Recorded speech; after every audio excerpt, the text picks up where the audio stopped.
I think Kaiketsu Yancha Maru is a good summation of the state of the Famicom in 1987. It's not an especially good game, but it's a competent one. Just good enough to provide the entertainment value that you'd want from it, and then it's done. It's got more detail and more action going on, though it's not well implemented.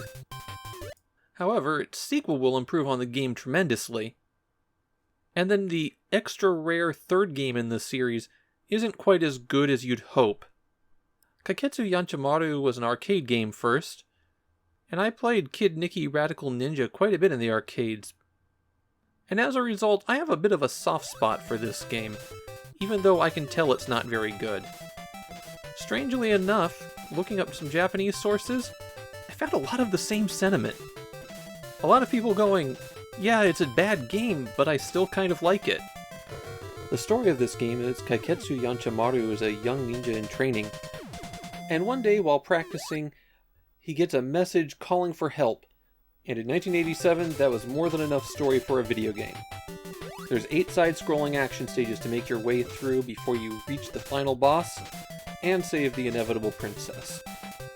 Yancha Maru's primary weapon is his sword-spinning technique. He twirls his weapon in front of him like a baton when you press B. Enemies you hit with it fly away. Along the way, there's also a handful of power-ups you can get.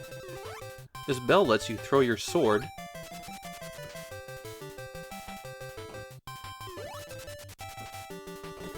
And collecting this bell gives you a shield that will knock away enemies. There's also these coins, I guess, that are just worth a few points. There's one checkpoint in every stage, about halfway through. I did find a bug with it though. Some enemies don't spawn in unless you die and use the checkpoint. Very strange.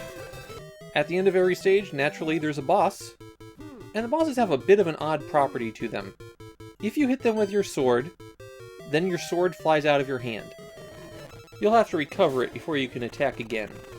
If it flies completely out of your reach, you'll just have to jump up from underneath it. Then it will appear in your hand once you're on the ground. Some bosses do have to be hit in special ways, like this centipede, you have to knock its segments off. Or with this big guy, you have to get him in the butt while he's landing. Any hit will kill you in Kaiketsu Yancha Maru, though the enemies themselves generally aren't overwhelming. On the other hand, if you die to a boss, you're going back to the level checkpoint. One kindness in this game, when you get a game over, continues right on the main menu. Getting to the problems with this game, the first one is that it doesn't have a difficulty curve so much as a difficulty pendulum. Things will be tremendously easy for a long stretch, and then suddenly spike to incredibly difficult. The bosses are commonplaces for that. The first time I died to this monk, I didn't even know what happened. It's simple when you know the pattern, but if you're standing in the wrong spot, you just fall over dead, never even seeing his bullet. Then there's these stone platforms, which include my second biggest problem. The bubble spawns are random. You won't know if it's safe to jump until you've already jumped. And you have to do this multiple times.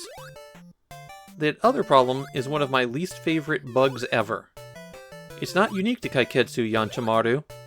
I still see it a lot to this very day.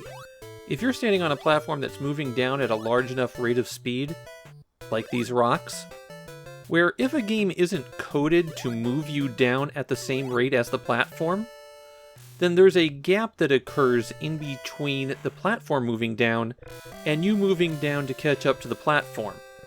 And in that gap, while you're in midair, the jump button doesn't work. From the perspective of a player, it's eating your inputs at random.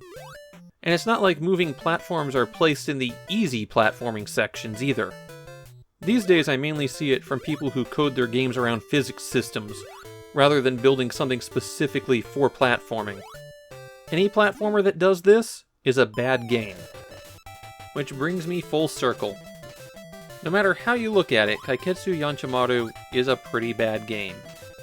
It looks like something hastily run off to cash in on the boom, and you can see the hand of Tosei in how the gameplay's been implemented. but there's still something to it. Those moments when you have a good flow in the action as you're running along, sticking your sword out for a moment. And that diverse cast of enemies is actually kind of neat. The bosses are all pretty nifty too. They're all distinctive and bring a new challenge to the game. And that's what Kaiketsu Yancha Maru brings to us. It's a bad game, but it's one that comes tantalizingly close to being good.